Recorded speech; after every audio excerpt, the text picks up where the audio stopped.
नमो वरहंतारं नमो सिद्धारं नमो वारियारं नमो वच्छायारं नमो लोये सवसाहूरं शुद्धात्मानमनेकान्तं सात्मकं मंगलम वन्दे संदृष्टि सिद्ध्यर्थं संदृष्ट्यर्थप्रकाशकं मंगलम भगवान वीरो मंगलम गौतम गणे मंगलम कुंद कुंदात्यो जैन धर्मोस्तु मंगलम मंगलमय मंगल कर्ण वीतराग विज्ञान नमोतायाते बड़े अरहंताज महान येनात्मा बुद्धितात्मैव परत्वेनैव चापरम अक्षयानंत हृदय तस्मै सिद्धात्मने नमः।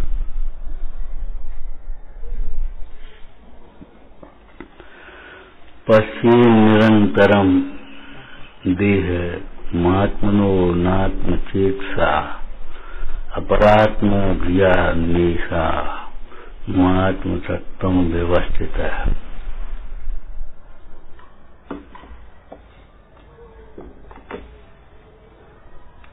आचार्य पूजपा स्वामी कहते हैं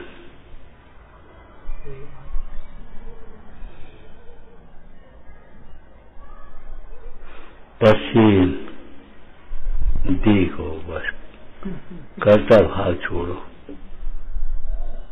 इष्टनिष्ठ की कल्पनाएं छोड़ो, देखो। जैसे जानो जानो जानो कहा ना, ऐसे देखो देखो देखो भाई। निरंतरम देखते ही रहो। एक स्वभाव है आत्मा का देखना, परंतु विपरीत देख रहा है। देखने का मोह के साथ संबंध होने से विपरीत हो रहा है। पश्ये, इसलिए आचार्य भगवान कहते पश्ये निरंतरम देह देहम,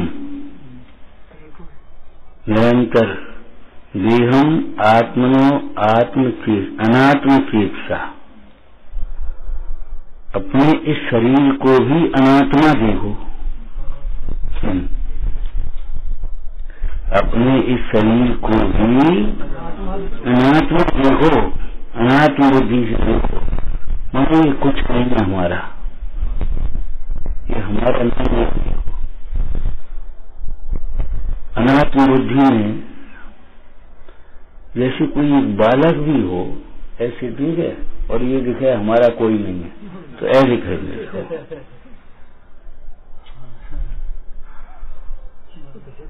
बड़े सुंदर शब्द लिखे हैं, कुछ मोह वो मेरा नहीं, उपयोग केवल एक हूँ। धर्माज भी मेरे नहीं, उपयोग केवल एक हूँ।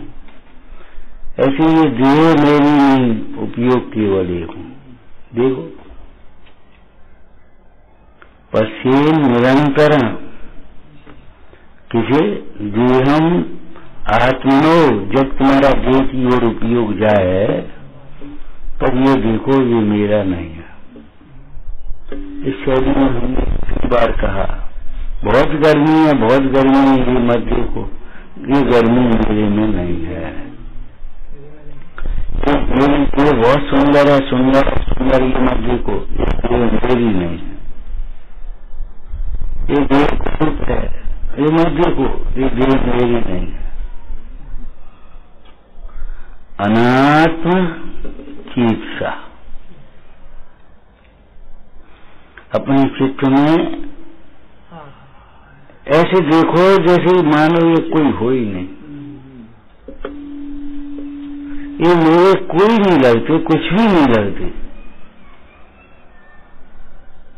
देह से पर से कुछ भी संबंध नहीं।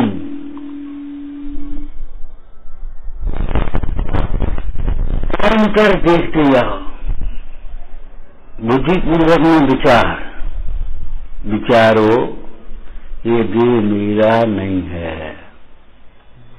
जब तुम्हारा उपयोग देह की ओर जाए तब ये विचार करना ये देह मेरी नहीं है। इससे ज्यादा की जरूरत नहीं है। ये बहुत सुंदर है, कुरूप है, मोटी है, पतली है, ये देहाश्रित अवस्थाओं को अपने में मत मिला। ये देह में बस हमें क्या इनके पालन करने के लिए भी केवल इतना ही देखना, ये स्त्री मेरी नहीं है, ये मेरा पति नहीं है। सीता ने यही तो कहा, राघव के अतिरिक्त अन्य में पति भाव हुआ हो। देखा है, देखे तो है, लक्ष्मण को देखना है लेकिन पति भाव से तो नहीं देखना है। लव कुश को देखना है लेकिन पति भाव से थोड़ी, पुत्र भाव से देखिए। यदि मैंने पति भाव से देखा हो तो ये अग्नि भस्म कर देना। वही बात यहाँ कह रहे, अगर मैंने निजपने देह को देखा हो तो अब कौन सुखी करेगा? कौन सुखी कर सकता है? देह को अपना मानने वाले जीव को, अज्ञानी को कोई सुखी नहीं कर सकता। और देह से जिसे विज्ञान हुआ है उसे कोई सुखी नहीं कर सकता। आपने सुना होगा, मुनिराज पार्श्वनाथ बैठे ध्यान कर रहे आत्मज्ञान में, उधर से रति और कामदेव बात करते हुए निकले तो रति बोली कामदेव से, तुम कहते हो, दीन बखानते हो कि सब दुनिया हमारी बस में है, हम जैसे नचाते ऐसे न नचाए। ये बताओ, ये निहत्ते हैं, इन पर कोई हथियार वगैरह तो नहीं? ये ध्यान मग्न बैठे, इनको तुमने जीत लिया है क्या? सुई को बगले झांकने लगा और वहां तो ये आया श्लोक में, हूँ प्रिय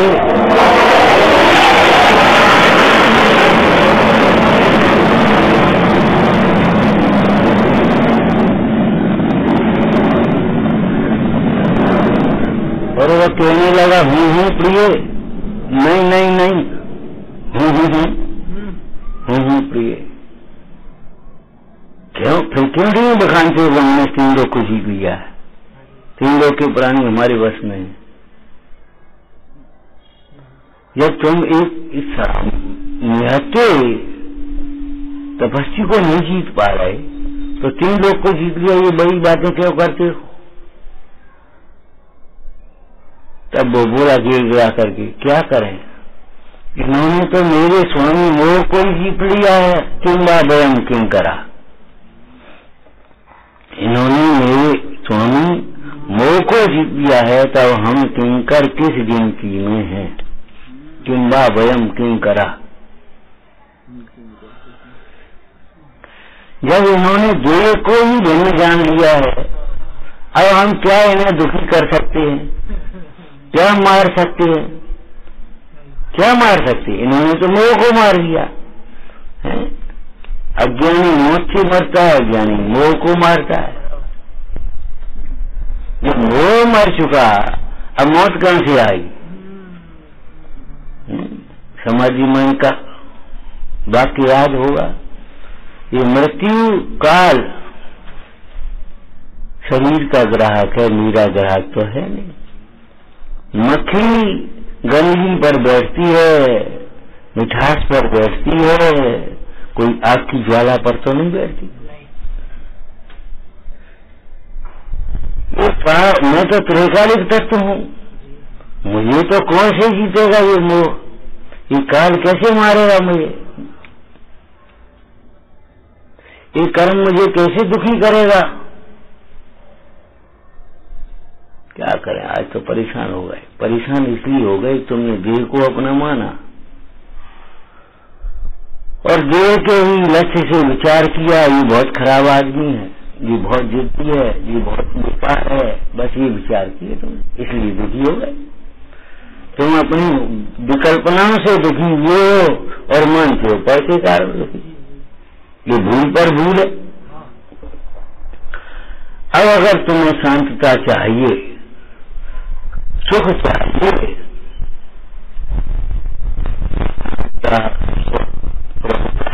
ज्ञान, बल, ये सब अभिनवादी गुण हैं आत्मा के। अगर अनंत परमेश्वर अनंत चतुष्टयवान है तो आत्मा भी सहज चतुष्टयवान है, सहज चतुष्टयवान।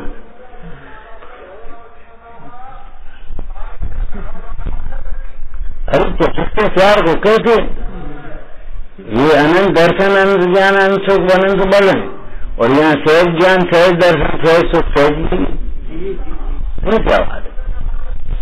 आत्मा अनंत चतुष्टयवान होता है कब? जब अपने सहज चतुष्टय में रह पाता। जब अपने सहज चतुष्टय को जब तक नहीं पहचानता तब तक वह अनंत चतुष्टयवान कैसे होगा? तो आचार्य पूज्यपाद स्वामी कहते पश्चिम देखो, करें क्या? अरे कर सकते ही नहीं, तुम्हें करने की शक्ति नहीं। देखो, देखो जानो सुखी हो। क्या देखो? आत्मा को आनंदमय देखो, आत्मा को अपने स्वामी भाव से देखो, निजपने देखो। आत्मा मात्र गेय नहीं है, उपादेय रूप गेय है और निजपने उपादेय है। आत्मा मात्र गेय, निजपने उपादेय है, यही दो हूं। ये तो दो बातों का अंतर समझ में आता है, होना अलग बात है और अपना होना अलग बात है। पर पदार्थ हैं, पर पदार्थ अपने हैं, ये नहीं है तो है नहीं। जो छह द्रव्यों की सत्ता को नहीं मानता वह तो गृहित मिथ्या है, लेकिन छह द्रव्यों को अपने रूप मानता है वह भी मिथ्या थी।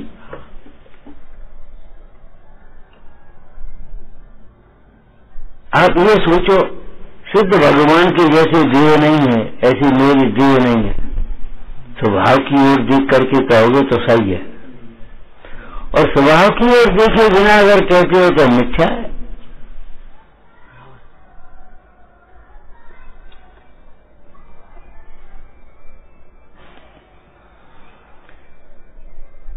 और जब तुम्हें देह की ओर उपयोग जाए तब देह को तुम अनात्म बुद्धि से देखना। देह को आत्म बुद्धि से देखने वाले ही दुखी होते हैं। देह को आत्म बुद्धि मैं हूं ऐसी बुद्धि से देखने वाले जीव ही संसार में भ्रमते। उन्हें ही पहले क्या करा, मान अपमान का एहसास होता है, मेरा अपमान, मेरा सम्मान। उन्हें ही बड़े छोटे का भेद दिखाई देता है। और यही पूज्यपाद स्वामी कह चुके, जो देह के भेद से आत्माओं में भेद जानता है वह मिथ्या दृष्टि है, वह अज्ञानी है, मूढ़ है, अधर्मात्मा है। आत्म अनात्म के ज्ञानहीन ये कर्मी तन करण छीन तो सब मिथ्याचार। अनात्मा और आत्मा के भेद ज्ञान के बिना जितनी भी आश्रित क्रियाएं हैं उनमें धर्म पने की जो मान्यता है वह मिथ्या है, सुख पने की मान्यता है वह मिथ्या है।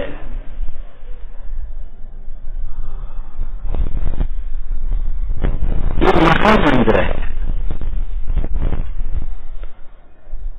पंच परमेष्ठी भगवंतों को जिसने नमस्कार किया, ऐसे ओंकार मंत्र को लोक व्यवहार में महामंत्र कहते हैं।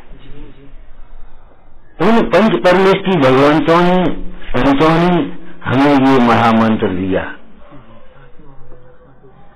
वेद ज्ञान का मंत्र बताया। सभी को। क्या तुम जीव को अभी दूसरी तरीके से देखते हो, अपने पने से देखते हो। पहले कितनी दृष्टांतों में ये चर्चा कह चुके। ठूठ को देखता है तो ये देखता कोई आदमी खड़ा है और वो भ्रमित हो जाता है तो डर जाता है। भूखा होने पर भी उस खेत में नहीं घुसता है, कुछ भी नहीं लेता। अभी डंडे पड़ेंगे, आदमी खड़ा है, ये देख रहा है, जबकि है ठूठ। और जैसे ही वो समझेगा ये ठूठ है, ये न कुछ दिख रहा है और न कुछ करेगा, बस निशान को करके घुस जाएगा और खा देगा। ध्यान रखना, अचौर व्रत का धारी नहीं, और मिथ्या दृष्टि अचौर व्रत का धारी होता ही कहाँ है। मिथ्या दृष्टि अचौर व्रत का धारी होता ही कहाँ है। मिथ्याति के व्रत होते कहाँ है। व्रत तो सम्यक्ति के होते हैं। जिन धर्म में तो ये आमनाय है, पहले सम्यक्त होता है, पश्चात व्रत होते हैं। जब देव को अपना मानने वाले को सम्यक्त ही नहीं होगा तो संयम कहां से होगा, व्रत कहां से होंगे।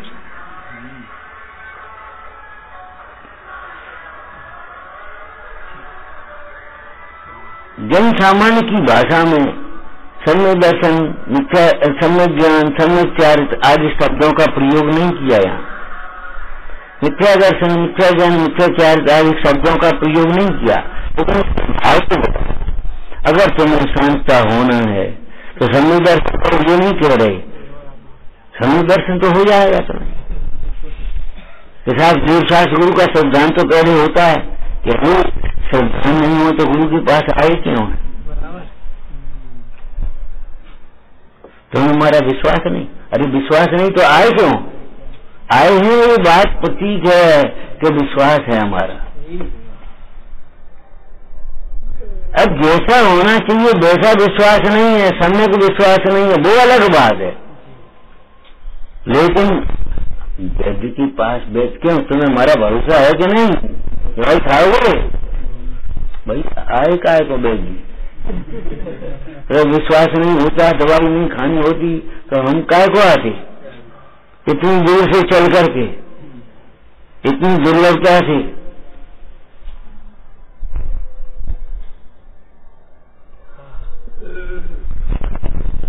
तो करो महाराज, विश्वास करते हो तो हमारी बात का भी विश्वास करो।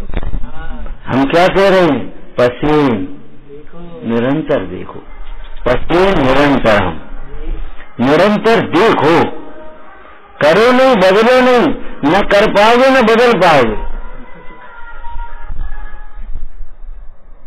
न कुछ कर पाओगे और न बदल पाओगे। और नहीं तो बदल के तुम बता दो, नमक नहीं है तो शक्कर को नमक में बदल लो, सोने को शक्कर में बदल लो, घी को पानी में बदल दो, पानी को घी में बदल दो, बदल के बता। तो देह को आत्मा में कैसे बदलोगे।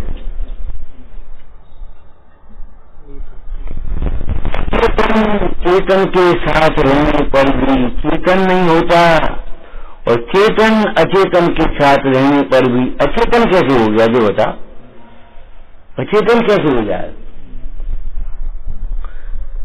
चेतन अचेतन के साथ में रहने पर भी अचेतन नहीं होता। कोई द्रव्य अपनी सत्ता को नहीं छोड़ता, हर द्रव्य की सत्ता पर से निरपेक्ष है। ये अनेकांतमय स्वरूप है वस्तु का, स्वरूप से है और पर से नहीं है। देह देह है, आत्मा नहीं है, आत्मा आत्मा है, देह नहीं है। और नहीं है का मतलब त्रिकालवर्ती, न था न है और न होगा। मछली मीठी है, त्रिकालवर्ती, मीठी थी, मीठी है और मीठी रहेगी।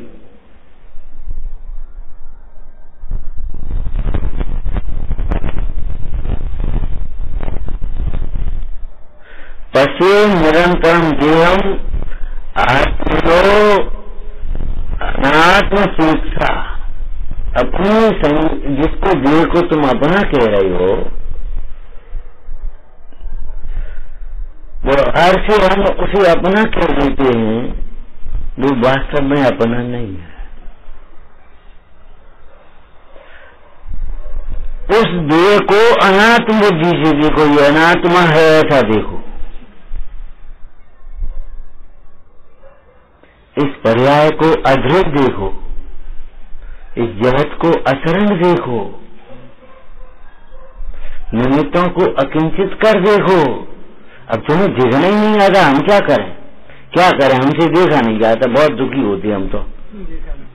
कि देखा नहीं आता इसलिए दुखी नहीं होते, तुम्हें देखना नहीं आता इसलिए दुखी हो रहे हो। तुम्हें देखना नहीं आता इसलिए दुखी हो रहे हो। भगवान कैसे देख रहे हैं? अरे एक बार अपनी ओर देखो,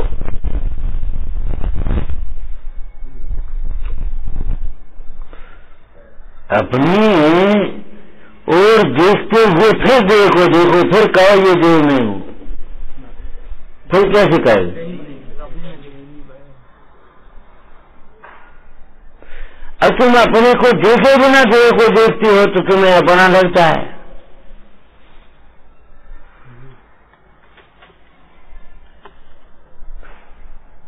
ये कौन है? सही तो तुम बता पाओगे मैं कौन हूं? जब तुम ये नहीं समझ पा रहे मैं कौन हूं, तो इसको कौन बताएगा ये कौन है? ये कहोगे ये मैं हूं, ये मेरा है। अब शब्द चाहते चाहे दो विशेषण, ये मेरा पत्नी है, ये मेरा मित्र है, ये मेरा पड़ोसी है, ये मेरा कार्य है, ये मेरे भोग है, ये मेरा भोजन है। वो कबूतर ही मांग रहा है। अंतनाश की पुराण में आया ना, कबूतर मांग रहा है, ये कबूतर हमको दो हमारा, क्या ये हमारा भोजन है। अरे तेरा भोजन है? तू है कौन? करे बता।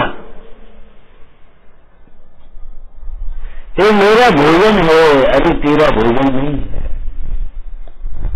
कितनी सुंदर लाइन है, नहीं हमारा ये है जड़ भोजन, ज्ञानमयी हम करें सो भोजन के समय में नमोकार मंत्र पढ़ना पर्याप्त नहीं है। ये भावना भाना पर्याप्त है कि पंच परमेष्टि इस भोजन को अपनाने अब ये भोजन हमारा नहीं है, ये मानने की बात है।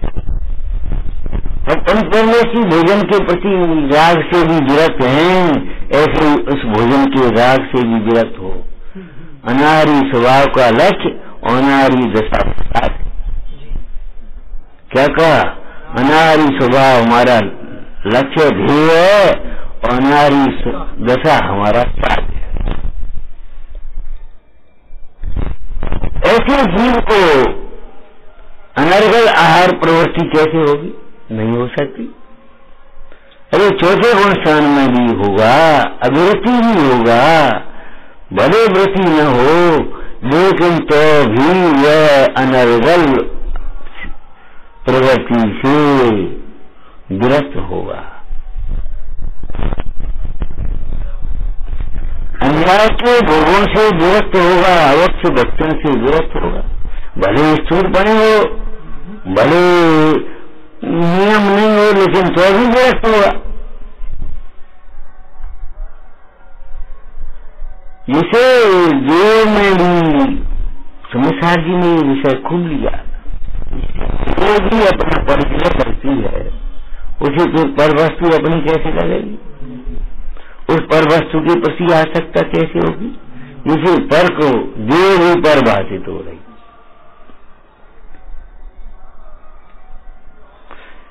तो देह को देखा तो है तुमने, अनात्म बुद्धि से नहीं देखा। मैंने देह कहकर के कहते रहे देह, और उसी में वैसे बचे रहे और मानते रहे अपना। इस मायाचारी से काम नहीं चलेगा। मायाचारी तो दुख का कारण है, कपट पीठ अंगार से। कहते रहे हम देह को भिन्न और मानते रहे अपना, यही मैं हूँ। इसी का दुष्परिणाम आया, फल आया, दुष्फल। क्या फल? मैं सुंदर हूँ ऐसा अभिमान हो गया है। तुमने मेरी पर झुलका को फेंक दी, यही सब है। इधर भी का पसीना बह रहा है, ये सब बिगड़ गई हमारी जो शकल। मैंने गर्मी में कितने अनिष्टपना किया, सर्दी में कितना अनिष्टपना किया, काय के कारण से? देह के कारण से। देह के लिहाज से ही अनुकूल प्रतिकूल की, शत्रु मित्र की, इष्ट अनिष्ट की कल्पना करता है। और मूल मुद्दा खत्म हो रहा है। जब देह ही अपनी नहीं है तो बाद बाकी तो फिर अपना होने का कोई प्रश्न नहीं। तो पश्चिम निरंतर, बस निरंतर देखो। क्या देखो? अरे देह को निरंतर मत देखो, ये नहीं कह रहे निरंतर देह को देखो, लेकिन तुम देह को चाहे उपयोग रूप हो चाहे लब्धि रूप हो, अनात्म बुद्धि से देखना। हम इसे नहीं देख रहे पर पदार्थ को, तो भी ये देख रहे हैं कि ये मेरा नहीं। सामने आ जाएगा तो मेरेपन की कल्पना नहीं होगी।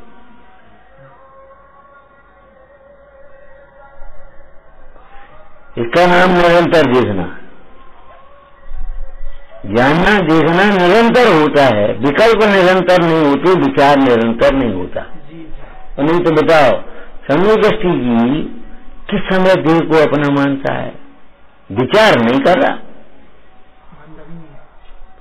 लेकिन मान्यता तो उस समय भी है देह हम नहीं है।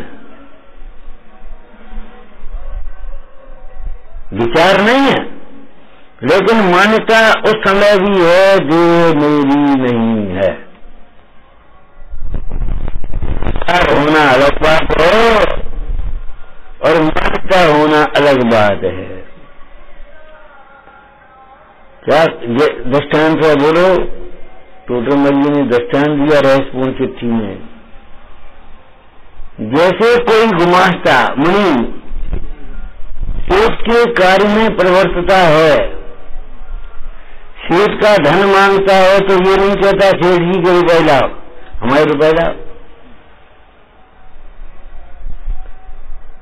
और कभी कभी शब्दों में सेठ जी को वैसे ही कर देता है ना, वो सेठ से कह दी हमने, सेठ ने तो कह दिया अब दे देना तुम।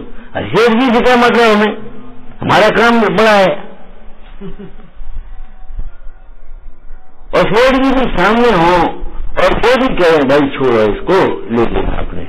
अरे आप तो कह देते, हमारा काम कैसे चले? तो जैसे कोई गुमास्ता सेठ के कार्य में प्रवक्ता हो, सेठ के धन को अपना धन कहता है और तगादा करके लाता है, उस धन को अपने धन की तरह रक्षा करता है। बहुत ज्यादा रात हो गई तो वहीं घर में रुक गया और वहीं उसने थैली रख ली और सवेरे आएगा तब इनको देगा। सब काम करता है, गिनता है, उठाता है, रखता है, सब सेठ को मालूम भी नहीं और उसे सब मालूम। और इनके कितने फायदे भाई? नहीं, सेठ को नहीं मालूम, मुनि को मालूम। सेठ दुकान पे आया भी नहीं और सारी दुकान चल रही है। जैसे कोई गुमास्ता सेठ के कार्य में प्रवर्तता है, सेठ के धन को अपना धन भी कहता है, परंतु तो भी गुमास्ता साहूकार है, चोर नहीं। क्यों कि कहता है मानता नहीं। सेठ के धन को अपना धन कहता तो है प्रयोजन बस, प्रयोजन बस, लेकिन मानता नहीं है। और जैसे झूठी भी नहीं कहता, लौकिक जैसी देखो तो वो झूठी भी नहीं कह रहा है हमारी पहला।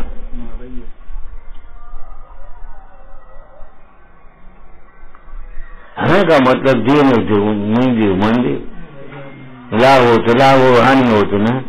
हानि में दुखी भी होता है, लाभ में हर्ष भी होता है, लेकिन ये हर्ष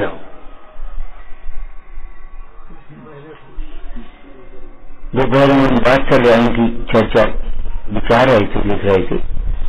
देखो खाली धर्मी जीव को, धर्मी जीव से अंतरंग प्रीति होती है, शास्त्र प्रीति होती है, इतना ही नहीं है।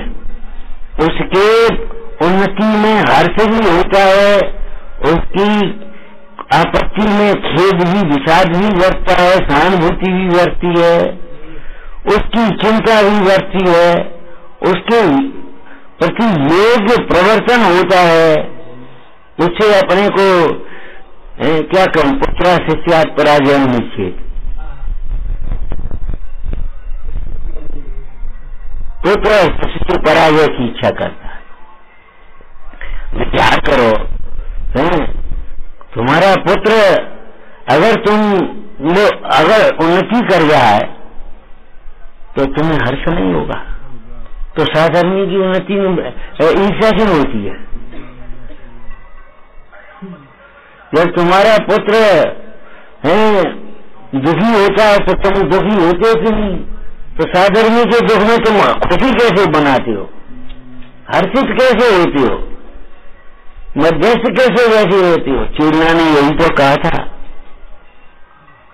मुन्नाज पर उपसर्ग हो रहा हो और हम बगल में बैठे सोए सवेरे चलेंगे, तुम आना सवेरे, हम तो अभी जाएंगे। मालूम नहीं था, तब तक नहीं मालूम था, लेकिन अभी मालूम पड़ा कि मुन्नाज पर तुम उपसर्ग करके आए, हम तो अभी जाएंगे।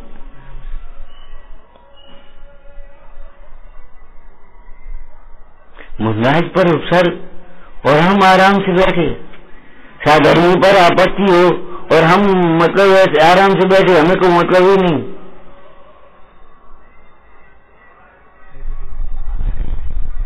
ये तो उनका कार्य, अभी उनका कार्य नहीं है, मेरा कार्य है। व्यवहार अलग है, परमार्थ अलग है, उभय नए बुजुर्ग है। परमार्थ का कथन और व्यवहार का कथन विरोधियों का लगता है, विषय के भेद से उनमें विरोध लगता है। क्यों? व्यवहार ने शरीर और आत्मा को एक कहा, परमार्थ ने शुद्ध ने देह और आत्मा को भिन्न भिन्न कहा। ये विरोध क्यों?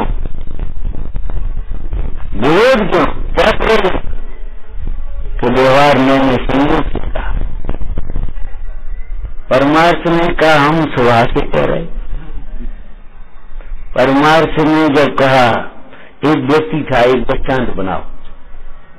एक व्यक्ति था, उसने व्यवहार में से पूछा, हमारा देह और आत्मा एक है कि अलग अलग? तो बोली देह और आत्मा तो ऐसे थोड़ी फटी बचान के घर आओ शरीर और अपन आके बैठ जाओ। देह आत्मा का संशय संबंध है। दूध और पानी की तरह एक बूंद भी अगर रहे तो इसी अनुपात में दूध और पानी आएगा उसका। देह और आत्मा तो एक ही है। फिर परमार्थ से पूछा, क्यों महाराज देह और आत्मा भिन्न है क्या एक है? बोली बिल्कुल भिन्न है, दोनों की सत्ता न्यारी है, स्वरूप नहीं आ रहा है, परिणामन नहीं आ रहा है, प्रदेश नहीं आ रहे हैं, लक्षण नहीं आ रहा है, बिल्कुल अलग है। देह और आत्मा तो अलग है, और अलग नहीं हो तो सिद्ध अलग में अलग कैसे हो गई? मृत्यु के समय अलग कैसे हो जाती है? ज्ञानी भेद ज्ञान के द्वारा देह से भिन्न आत्मा का अनुभव कैसे करते हैं? अगर अलग नहीं है तो बताओ। ये बात तो ठीक है। तो उसने कहा क्यों व्यवहार नहीं से? क्या तुम तो कह रहे थे कि देह और आत्मा एक है? क्या हम कब कह रहे थे देह और आत्मा एक है स्वभाव से? हम देह और आत्मा को स्वभाव से एक कहाँ कह रहे थे? हमने तो देह और आत्मा को संयोग की अपेक्षा से एक कहा था। और संयोग है कि नहीं बता?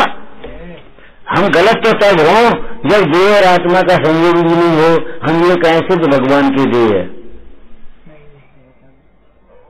सिद्ध भगवान के देह है अगर ये हम कहें तो हम गलत होंगे। हम जिस अगर संयोग की अपेक्षा कर रहे हो, संयोग भी नहीं हो तो गलत है। हमको कह रहे जीव और आत्मा क्या तुमने तो कहा क्या? हमने तो भाई संयोग से कहा था।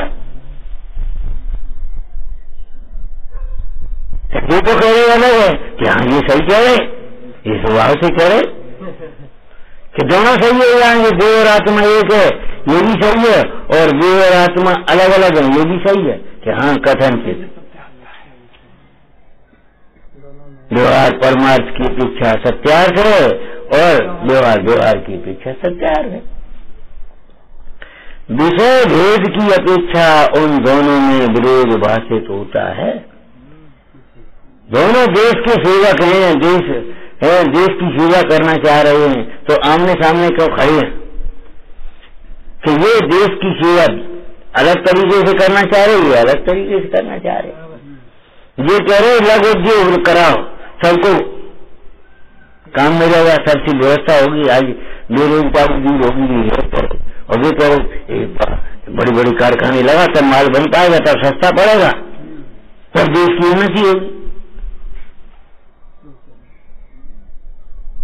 छोटे छोटे उद्योग होंगे, छोटी छोटी पूंजी होगी, छोटे छोटे होंगे, कुछ काम नहीं बन पाएगा। बड़े कारखाना लगा 50 काम करो उसमें आराम। और ये राक्षस मशीन लगा दी सो कि 50 आदमियों का काम खुद करेगी।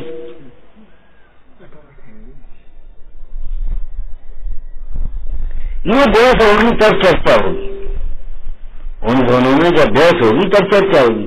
लेकिन अपनी अपनी अपेक्षा तो वे दोनों देश की सेवा करना चाह रहे होगी। मतलब पिताजी भी यही कह रहे, बेटा हम तो भले के लिए कह रहे, खाओ पियो पढ़ो लिखो ब्याह कर ले, हम तो भले के लिए कह रहे, हम तो बैठे नहीं जाएंगे, फिर तुम क्या करोगे? शरीर में वो हो जाएगा तो कौन पूछेगा?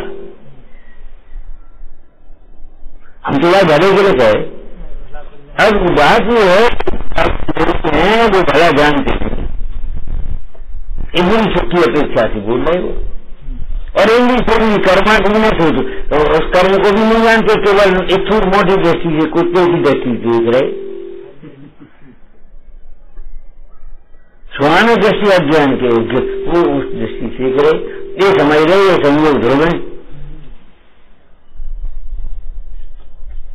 ये संयोग शरण रूप है।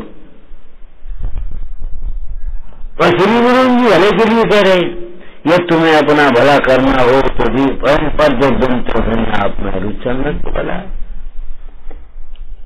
इस बार स्वामी हमें हमारे भले के लिए कह रहे, देखो निरंतर, भाई देखने की बात नहीं है, देखो देख करके चलो, लेकिन कोई जीव न मर जाए इसलिए चलो देख के। चलो चले आ रहे अपने और टक्कर लग गई, देख के चलो तो देख के चलो, तो देखो बिना देखने की बात यहाँ कहाँ आई है?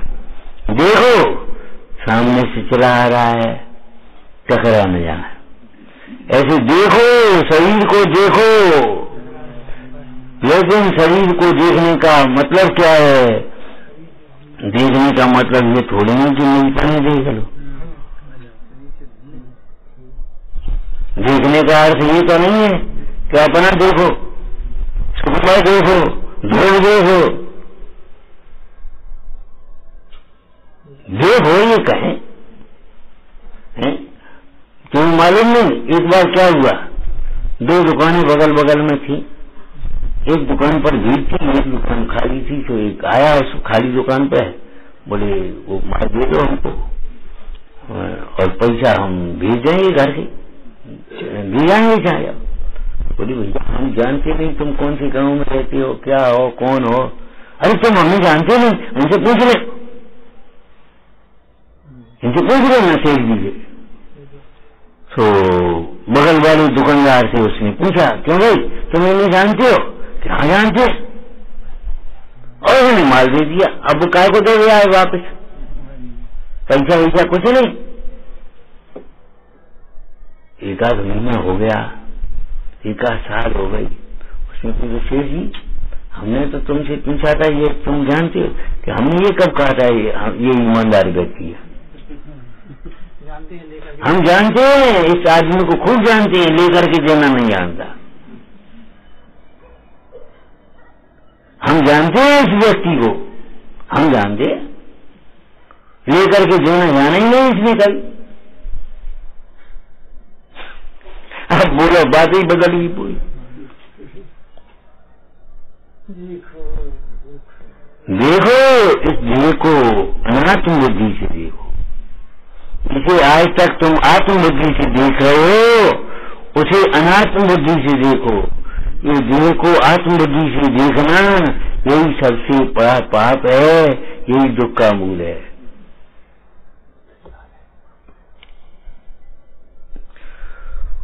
और पराई देह को भी,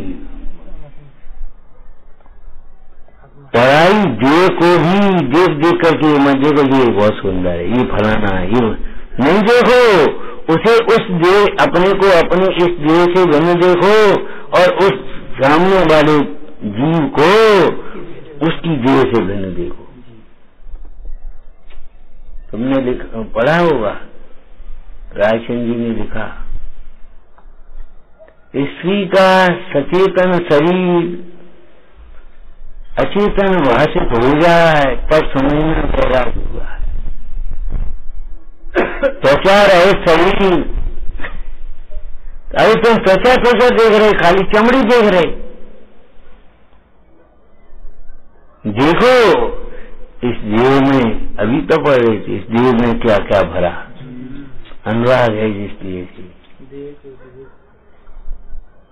देह को देह देखो, पर को पुद्गल देखो, पर को पर देखो,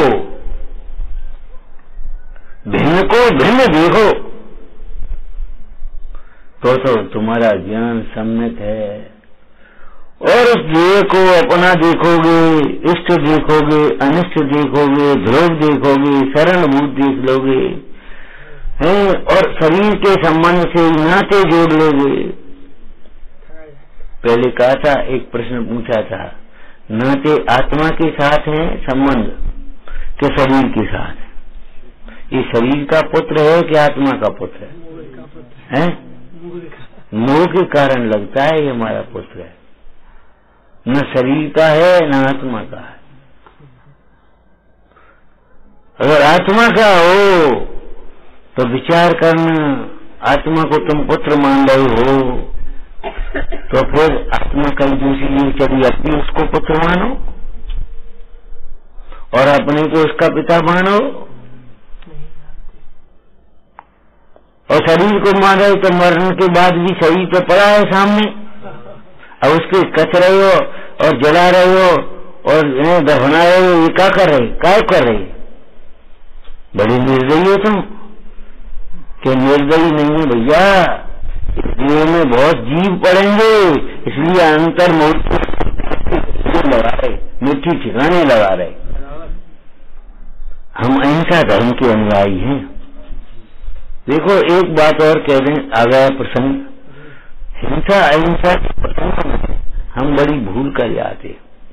शंकर जी हिंसा को तो गिनते नहीं, और परोक्ष हिंसा को तो गिनते नहीं, और आरंभी हिंसा को हिंसा कह करके वहां से विरक्त होना चाहते। ये तो हिंसा है। अरे ये हिंसा है, कपड़ा धो तो हिंसा है, और धोबी को धुआ ले तो क्या हिंसा? सामने कौन हमने कछु करो,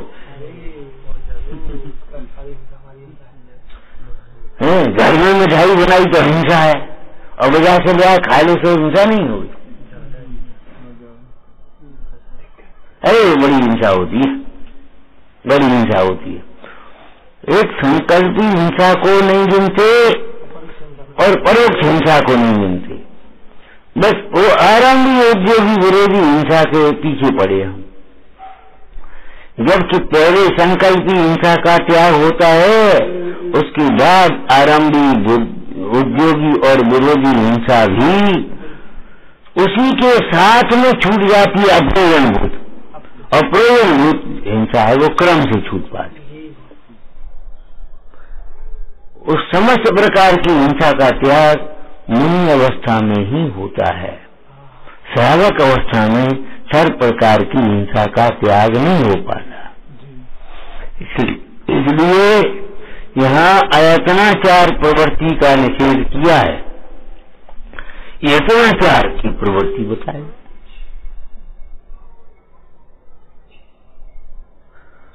प्रमाद को हिंसा कहा है, खोटे अभिप्राय को हिंसा कहा है, मारना, बचाना, दुखी करना। तो अपनी देह को अनात्म बुद्धि से देखो और पराई देह को भी अनात्म बुद्धि से ही देखो। देह को आत्म बुद्धि से कभी मत देखो, कहीं मत देखो, किसी चीज को मत देखो। अगर देह को भिन्न देखोगे और सामने वाले जीवों को भिन्न देखोगे तो वहां राग नहीं होगा। तुमने नारी स्वरूप पढ़ा, यद्यप दृष्टि से देखो तो वही असमान जात की पर्याय। अब शरीर को देख करके तुम राग कर रहे हो, आत्मा देखो, आत्मा को देखो न, आत्म दृष्टि वाले बनो, देह दृष्टि को छोड़ो और इस बात का नियम करो, इतना अभ्यास करो, इतना प्रयास करो, देह छूटने से पहले देह बुद्धि छूट रही है। अगर देह बुद्धि छूटे बिना देह छूटेगी तो संक्लेश परिणाम से छूटेगी, को मरण होगा, देह बुद्धि होगी। और देह बुद्धि पहले छूट गई तो काम बन पाएगा। कोई दृष्टांत बताया था, अक्रम नहीं होता काम, पहले देह दृष्टि छूटेगी फिर देह छूटेगी, और देह दृष्टि नहीं छूटेगी, देह छूटेगी तो दूसरी देह मिल जाएगी।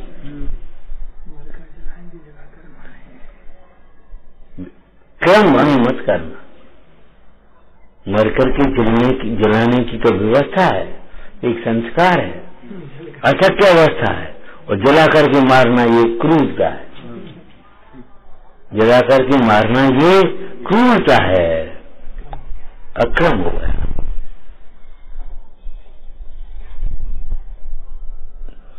पहले विचारो फिर बोलो, ये तो क्रम है, और पहले बोल गई और फिर अरे भैया क्या कह दी हमने, भाई दियो अब पैसा आए।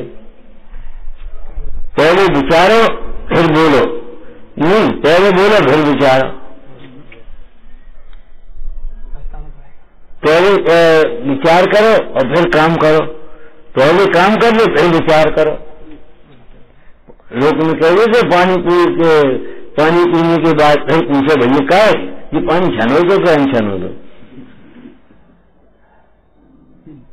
अरे पहले पूछो ना पानी छना है कि अनछना है, ये पानी छना था कि अनछना था।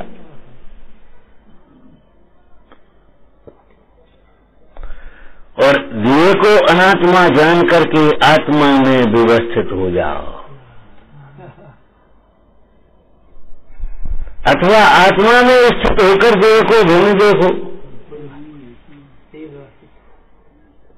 ज्ञान एक ही है, जो अपने के आत्मसम्मुख होकर के अपने को जान रहा है वही पर को भिन्न जान रहा है, वही राग को सुख रूप जान रहा है, वही धर्म को आनंद रूप जान रहा है, वही ज्ञान को धर्म रूप जान रहा है, वही अज्ञान को अधर्म का कारण जान रहा है। ज्ञान कोई 10 थोड़े ही है, ज्ञान तो एक ही है। देह को भिन्न जाने तो हम कहाँ नहीं है। मालूम है डिब्बे में वो देहात का व्यक्ति बैठ गया खाली डिब्बे में, और जहाँ बैठा सोई जुआ उड़ो उड़ो उड़ो, बोले भैया हमने पैसा दे क्या हमें थोड़ी दे, ये दे उनसे पूछे जाएगा। एक सज्जन सा व्यक्ति था, उसने कहा बात क्या है, बोले जी लोग हमें जहाँ बैठते वहीं से उठा देते हैं। बोले दादा तुम्हारा जी बताओ रिजर्वेशन कहाँ है, बोले ऐसे टिकट निकाल के दे दी। बोले ये तो उसकी जनरल वार्ड की है, जाओ जनरल डिब्बे में, यहाँ कहाँ बैठे, ये डिब्बे ही तुम्हारा नहीं है, ये सीट तुम्हारी नहीं है, अब तुम जहाँ बैठोगे सांस पे तुम्हें वहां से नहीं उठाएगा कोई। अपने पर बैठोगे तो फिर तुम्हें कोई नहीं उठा पाएगा, और अपने पर नहीं बैठोगे तो तुम्हें जहाँ बैठोगे वहीं उठाएगा। जिस गति में जाओगे वहीं मरोगे, वहीं भ्रमोगे। और एक बार अपने स्वरूप को जान लिया फिर जन्म भी नहीं और मरण भी नहीं। विचारना। ओम नमः सहजानंद जी।